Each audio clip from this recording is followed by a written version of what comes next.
Hey everybody, welcome to C3. I'm Kent Dobson. Thanks for joining us today for another teaching. I'm actually very excited about today.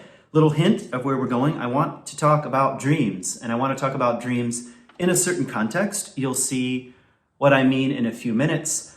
Before I do so, I want to make just a couple of brief announcements. Thanks for being a part of our online community, which has really ramped up in the last year and a half. We're really grateful to have so many new people joining us.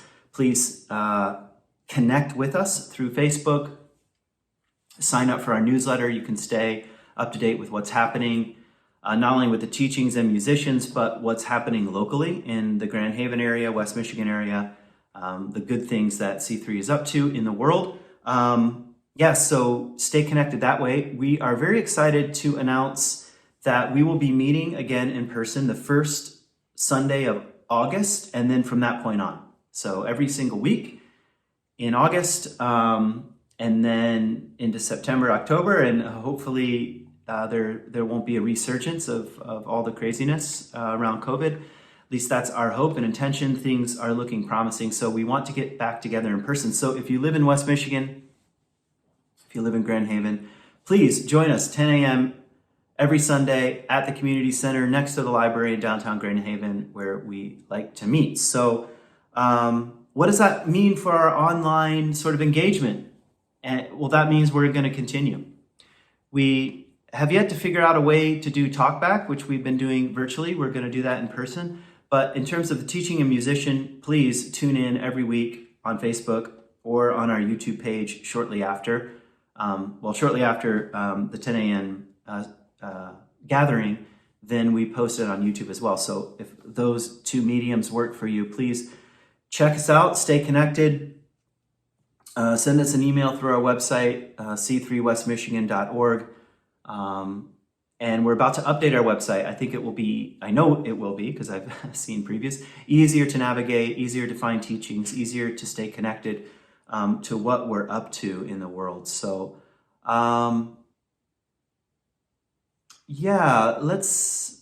let me pause here and kind of just shift gears. If you've been with us for a while, you know that we're in the middle of a series which I'm calling Meaning Matters, because I believe meaning matters. And each month we're looking at a different word. The word for this month is conversation. And last week, which was in person, I thought we were beginning to stir around in some interesting content. And that was largely inspired by David White. I don't want to repeat last week the poem that I read from David White and a few lines about conversation. But I want to begin by mentioning something that he said, and then you'll see the bridge to just a little conversation about dreams and imagination. So here's the line. There's a frontier between what you think is you. There's a frontier between what you think is you and what is not you. And he says, real, potent conversation is to remain on the frontier. The frontier between what you think is you and what is not you. Which in some ways is saying, really, to be on the edge of a conversation, and I mean conversation with anything, any human, any landscape, any worldview or idea, it's like venturing out onto the frontier where, well, who do I think I am in this? Who do I think I am? Not know for sure, but that puts us on the edge. And then what is not me? The other. And what is that dynamic? What is the relationship? How connected or not connected am I to the other, any other? It's like being on a frontier. It's also maybe a simple way of sort of turning it just slightly is to say, when we're really on the edge of a real conversation, half of what we're going to experience is completely unknown to us. Now, I'm making up that statistic, but it's something like that. Okay. The I, the ego, which I'll come back to in a few minutes, who I think I am, when I'm really opening to another, then half of what I'm going to experience, I don't know anything about. Both internally, maybe I'll encounter terrain and territory beyond the frontier that I don't really know that much about in my own internal landscape. And same with the other. I'm talking to someone I'm talking to that I know very well. Another part of me whispers, they're a profound mystery. Half of what you're going to experience together is an adventure into the unknown. And one of the things that came up in last week's talk, and I'll just repeat it here because I thought it was interesting. A conversation is not, I'm over here, I'm expressing who I think I am, I'm needing to be heard, I've got a story to tell, and then your turn to say what it's like to be you and to express that. Something else I think is possible, and that is, I'm sharing what it's like to be me, you're sharing what it's like to be you, and this could be with another human, or I'm serious, a landscape, a place in the world, your own backyard, any other. Maybe with a capital O, other, that kind of other.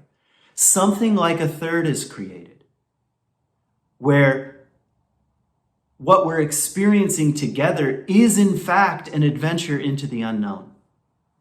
The unknown of who I am, the unknown of who you are, the unknown of the third space, something like that.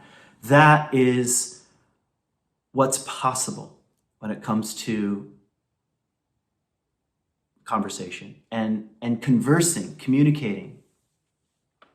We already mentioned is like coming home. The root of the word is about familiarity and belonging and homecoming and place. It's like sitting down finally in a comfortable chair where you're known and you know. So I think it goes without saying, we need to be elevating and talking about and valuing conversation as an essential component of the human experience, and also an essential way in which we hope to grow up as a culture, as a species, to deepen our own conversation with one another and with the world. I mean, I can't think of anything more important and sacred than deepening that conversation, which means we have to walk more humbly. And today, I want to talk about the frontier as it relates to the internal landscape. Let me just repeat David White here again. There's a frontier between what you think is you and what is not you. And let's just apply that image to the internal landscape for just a moment. And I want to give you a kind of tiered description of the psyche or the self or something like that. And don't be, alarmed by the word psyche or anything like that. I just mean the sum total of who we are. And I'd like to first suggest that we often just live on the surface of who we are. We're often just aware of only a kind of surface identity. And I'll speak to that in a few minutes. So I want to take us on an archaeological dig. So who are we? And we're going to use our imagination here. Or you can think about it like an iceberg. There's the tip of the iceberg, and we're going to venture below the waterline where the mass of the iceberg actually is. That's what it requires, I think, when we start asking questions like, well, who do I think I am and who am I? There's a frontier there, I think is the right way to put it. So I'm going to borrow a little bit from Carl Jung's map of the psyche, and just describe very briefly what I'm talking about. And then you'll see, I think, how dreams and imagination and visions even might relate to the question of how might I deepen the conversation with my own inner landscape.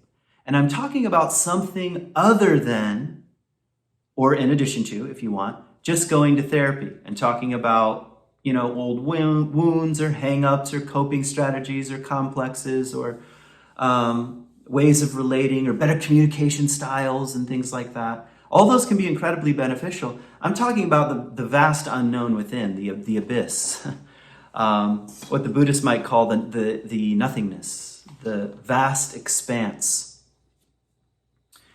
How do we approach that? And if we do so, how might that expand our notion of who we are in the world? And how might having a conversation with these inner landscapes help us grow up, become more mature, and show up more fully in the world? I think that's probably the more important question, because one of the things that is non-negotiable right now is that for us to really face the challenges of the 21st century and the 22nd century, I think we can already start imagining that far into the future. It's not that far away. It's going to require as much inner work as outer work.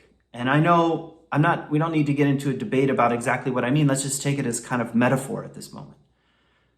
Inner work and outer work. A lot of external things need to happen in terms of our own survival, in terms of how we treat our neighbors, in terms of how we treat the earth, in terms of how we make food and manufacture things, and how we live, and the kind of energy use that we've become accustomed to, and the finite resources of the planet, and the frontiers of medicine and education and so forth and so on. External. I think the main lesson of the 20th century is that if you don't look internally, you're going to cause a realm of suffering that's unintended and in some ways unimaginable. So we have to go on the inner journey. That's what I'm saying. And I, for one, feel like that's a drum I'm going to keep beating as a teacher and writer, and one who wants to take people on retreats and programs and things like that. The inner journey matters. And I'm not saying in it that it takes priority over the outer. I'm saying we don't have to decide. I'm just saying it's a non-negotiable. So to just say, I want to venture into internal terrain inside my own psyche that I don't know that much about, first of all, very courageous. The 19th century, 18th century explorers would be proud. And it matters. It matters for the overall well-being of the world. And let me put it in real simple terms. If you don't look at your shadow, you're going to wreak havoc on the world. And okay, so here's the archaeological dig. On the surface, we have our face, which is called the persona. The persona is what we show the world and what the world sees. And persona means mask. And right away, I want to say, I do not mean that negatively. Thank God we have a few masks, honestly. It's part of just being a functioning, human being in an adult society. Roles, responsibilities, little name tags, a sign on the door.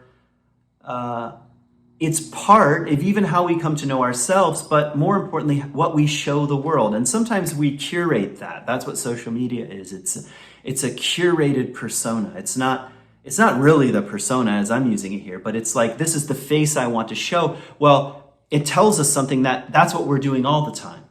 We're showing ourselves to the world, and we're being seen in a certain light. And that's not a bad thing. When I taught high school, my students needed to see me as a teacher. Part of my persona wasn't who I was all the time, but it's a way of exchanging relationally. Now, sometimes it goes wrong because we fall in love with the persona. That's like Narcissus falling in love with the image that he sees in the reflection.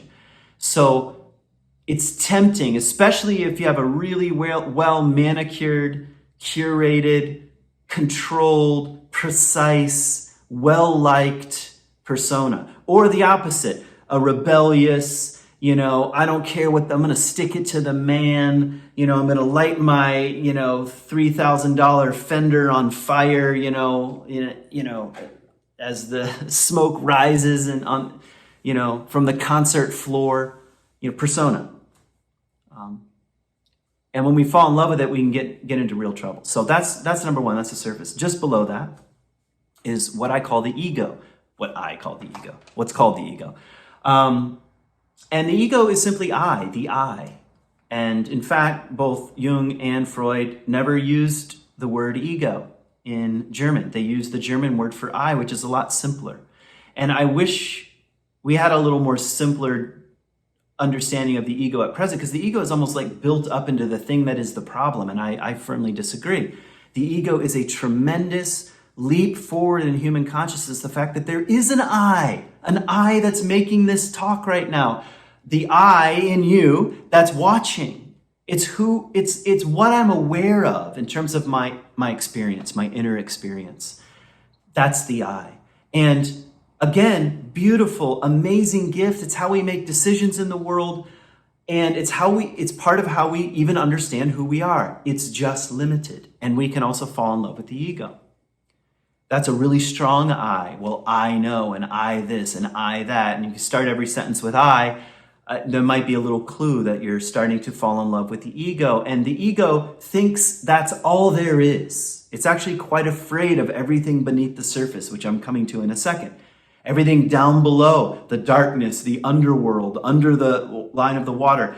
In the archaeological dig, we've just taken a look at the building and the ground floor, the ego, and now everything beneath in the basement all the way down to bedrock is not well liked by the ego, because what if it bumps into things that contradicts its understanding of who it is, or that challenges the persona?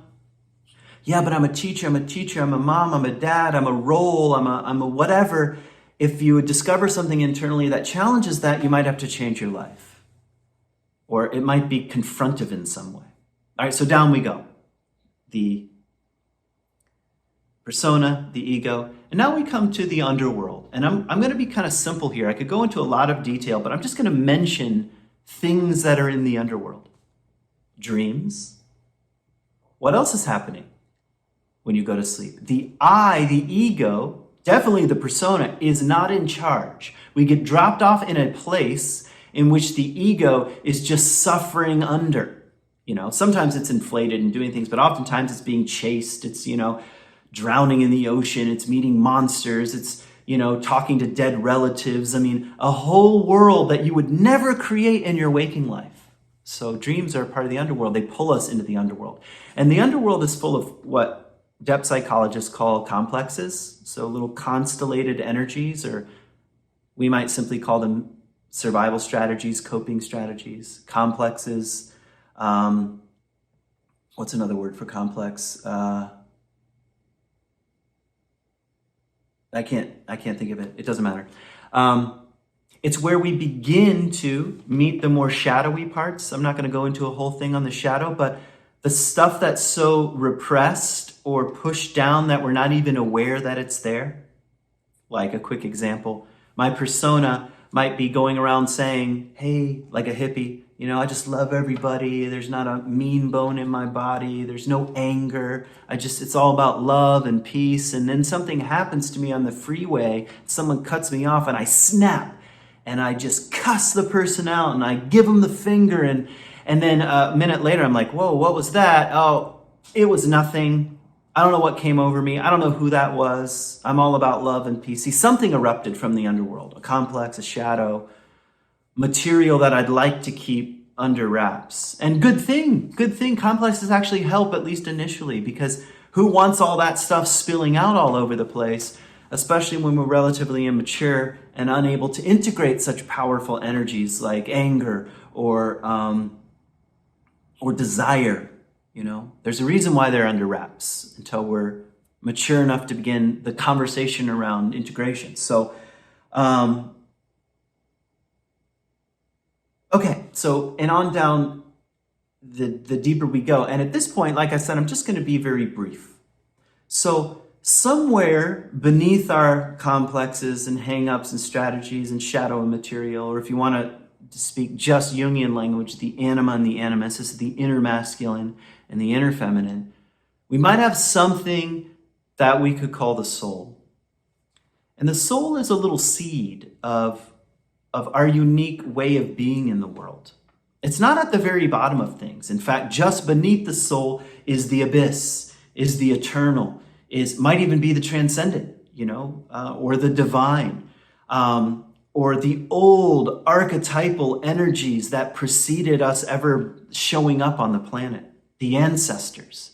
And the soul maybe refracts light, like a stained glass window. So energies are coming up from the basement, and the soul refracts the light in a certain way and gives us glimpses of our unique way of being in the world.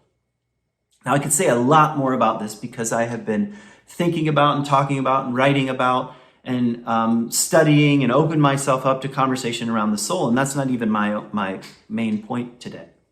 But I'm saying you are shaped in a certain way, if I can just be that simple. And sometimes we need to get beneath the persona and the ego and even the complexes to discover a bit of that shape, and to show up in the world in that way. The Greeks believed in something like this. They believed in a kind of unique seed or shape or even destiny that we have the possibility or the capacity to live into. And that's something I still am convinced is true. You are wildly and uniquely you, or as Mary Oliver asks, what will you do with your one wild and precious life? It is a wild and precious you down in there. So it's worth going on the inner journey, because the more little hints and guesses you get of that, I think the easier it is to begin the process of bringing that forth in the world and to letting go of some unnecessary persona masking and too much clinging to the ego or whatever the case may be. What does that have to do with dreams? Every night when we go to sleep, whether you remember them or not, you're dropped off in a world. And that world is meant to shake things up. There is not a culture on the planet that has not thought about dreams as sacred and important until the modern era, when we begin to dismiss them as random brain firings, or like when people say they're processing material from the day, or I watched this movie and I'm just like, the dream is randomly picking up things from that. No culture believed that until the modern era. Now, you could go ahead and say that our ancestors, all of them, across all cultures and across all religions and across all geographical regions, they're all wrong, but that's a little bit too much of ego worship for my taste. I think, no, there's something here. After all, just look at the Bible. If you're familiar with Christianity or Judaism or even Islam for that matter, Muhammad takes a night journey, which is very much like a dream more than anything else. That's a little bit of interpretation on my part, but Abraham is moved by dreams, and Joseph is moved by dreams, and Jacob has the dream of the ladder, and messengers or angels ascending and descending, a glimpse behind the screen, you could say. And in the Jesus story, the whole thing is pushed along by dreams right at the beginning. So it's there, and it was there as a value, because it is no question that when we dream, we're confronted by a world that confronts us. And the question of, who am I? Who is the one doing the dreaming? Who are all these characters? Why are they showing up? What are these energies? And let me say something very specific about my sort of approach to dreams. I like to think about dreams as spontaneous manifestations of our psychic material. Okay, that sounds a little fancy, but it's a manifestation of psychic material coming to us in characters and scenarios and images that are asking for attention. So I'll give you an example. Just because you dream of your mother doesn't mean the dream is necessarily about your mother externally, whether she's alive or dead. But something of the hidden depths of your own psyche is coming to you in a form that you will recognize, like my mother.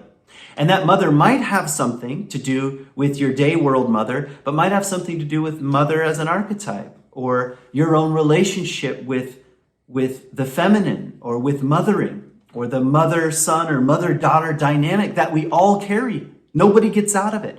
So dreams help us to be in conversation with these archetypal energies.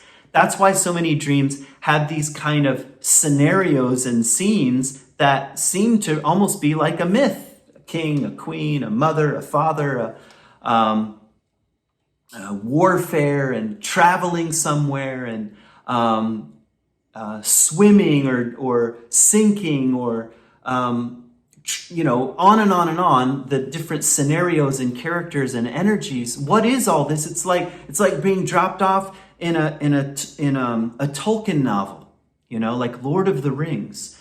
You exist, your psyche exists as your own version of the Lord of the Rings, connected to your own personal history, but to the transpersonal, the collective field, the larger field. Even children have dreams of dragons, monsters that they never saw. It's not like they saw it in a book. This is, part of dream studies, but very young children, how are they dreaming images that we have dreamed for 1,000 years or 10,000 years or 50,000 years? It's because we come carrying this material in our DNA, we could say. It's the same as DNA. It's kind of psychic DNA. So why would you want to be in conversation with that? Because if you want to move to the frontier of who you think you are, dreams can be very, very important. Now, I'm only just sort of whetting your appetite for paying attention to dreams. And I want to kind of say a few practical things. I'm not talking about dream interpretation. I'm not talking about if you dream of a raccoon and you go look up in a book and tells you raccoons mean bandits and someone's going to steal something from you. No, I'm not talking about that simplification of things or even the drive to interpret. I'm talking about experiencing something, allowing the dream to wash over you, to shape you, to contemplate it, to carry it into the day world, to think about the images and characters, to think about what does this character have that I don't in the dream? That's a very, very interesting question to me. If you dream of, your best friend from high school who was the opposite of you, why are you dreaming about that? Are you just remembering him or her? No, most likely you carry those same capacities, but they're latent and they need some attention right now. And you might actually need them in your waking life.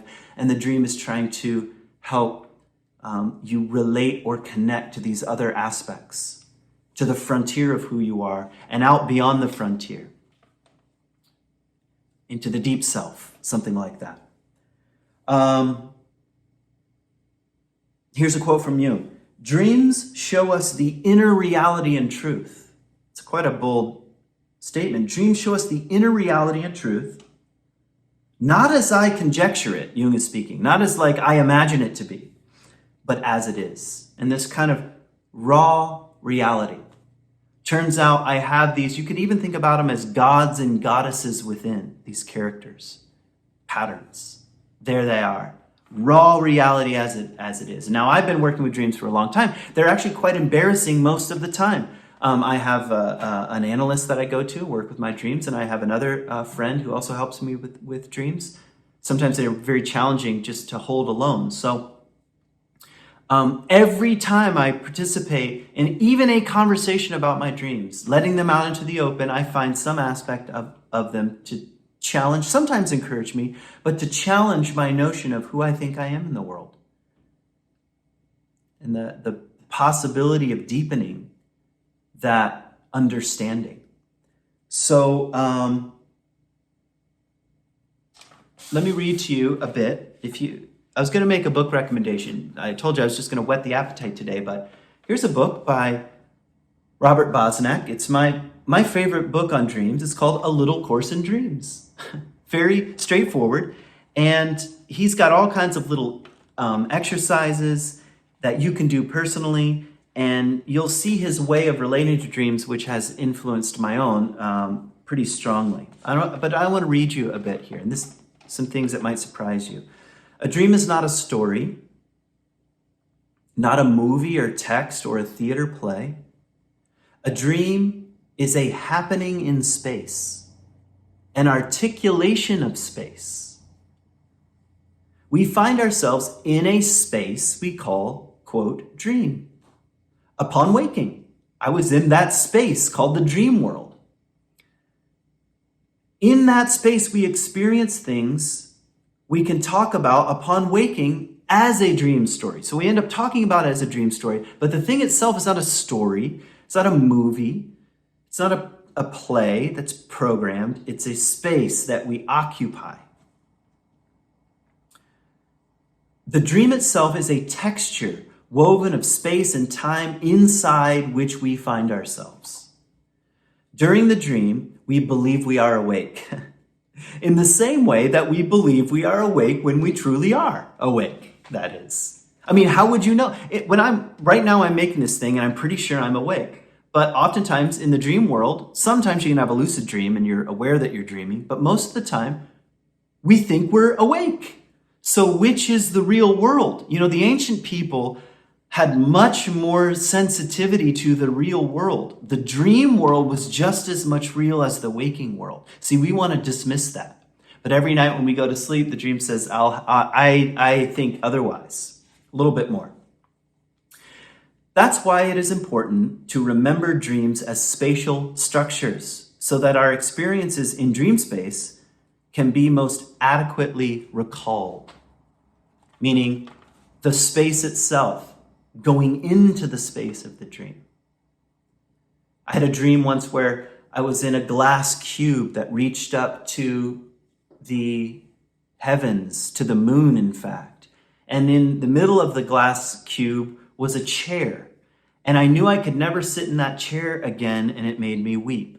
That's a space. That's a space that I occupied that affected me. Now, I've spent a lot of time with this dream, so I have some clues about what it might have been suggesting or luring me into. But that's a special space that was confronting who I thought I was in the world and what I thought I knew about myself. You know, these kinds of things. They're spatial realities. So, what do I want to say at this point about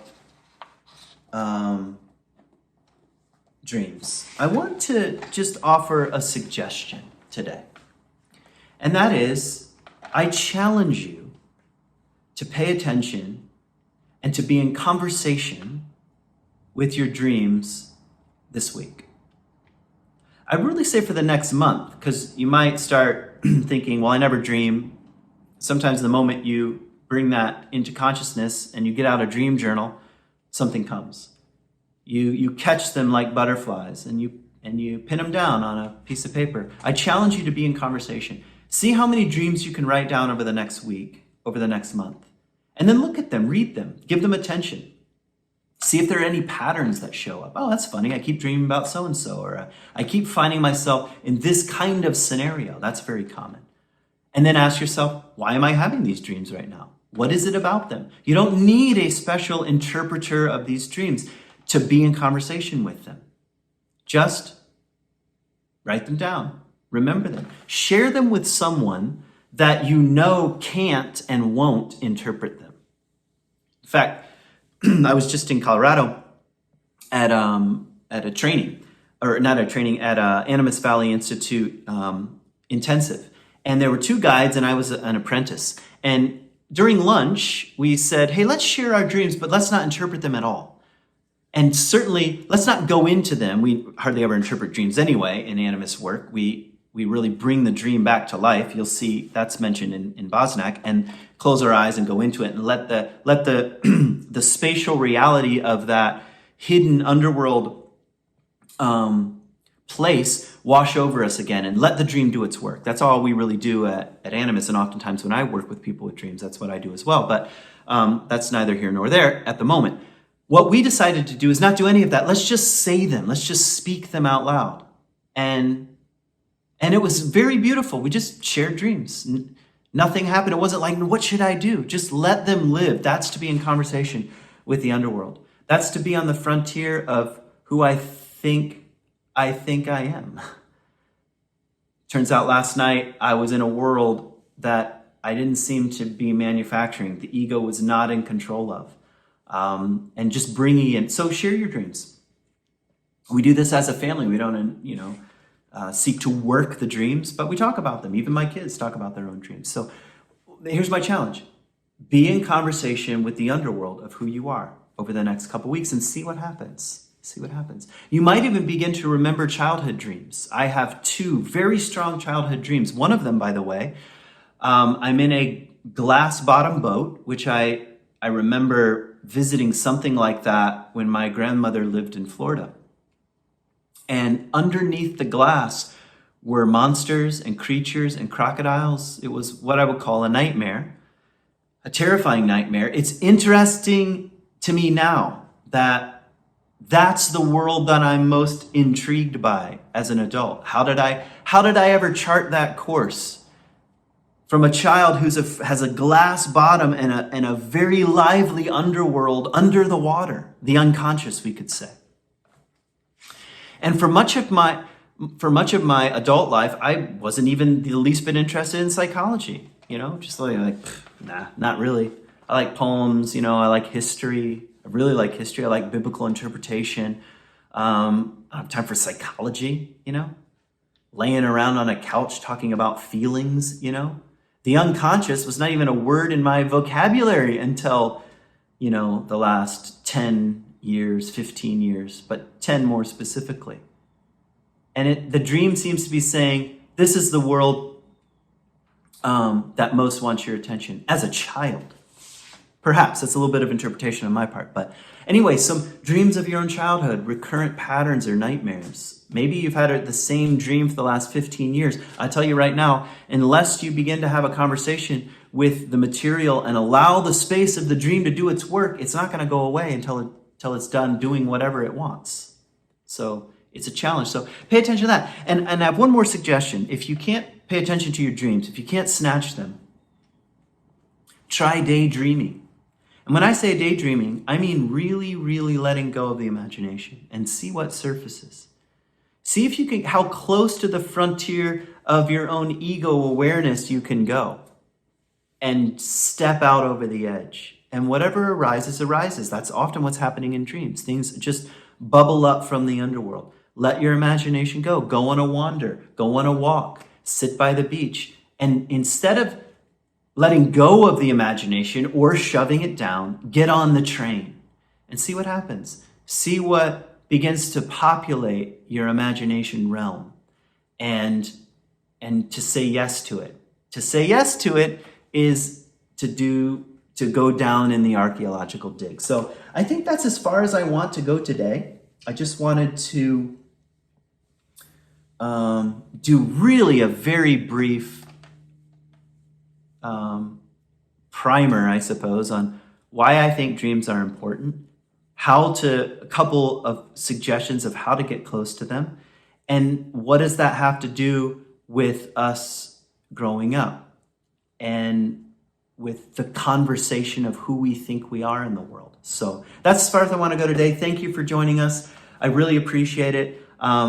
When this actually airs on Facebook or YouTube, I will be in Yellowstone with my family, so I'll not be around for Talkback, but Talkback will still be happening. I highly encourage you to tune in and let the others in the conversation speak, and you might have words of your own, whatever is stirring up. So one interesting thing you could do in Talkback, by the way, is to share your dreams, but don't ask for interpretation and don't give any background. Just say, well, last night, this, and happened, and just move on. Let it live as if its own reality just wants to be known in some way. So I'm wishing you well, and I hope to see many of you in person beginning again in August. Peace.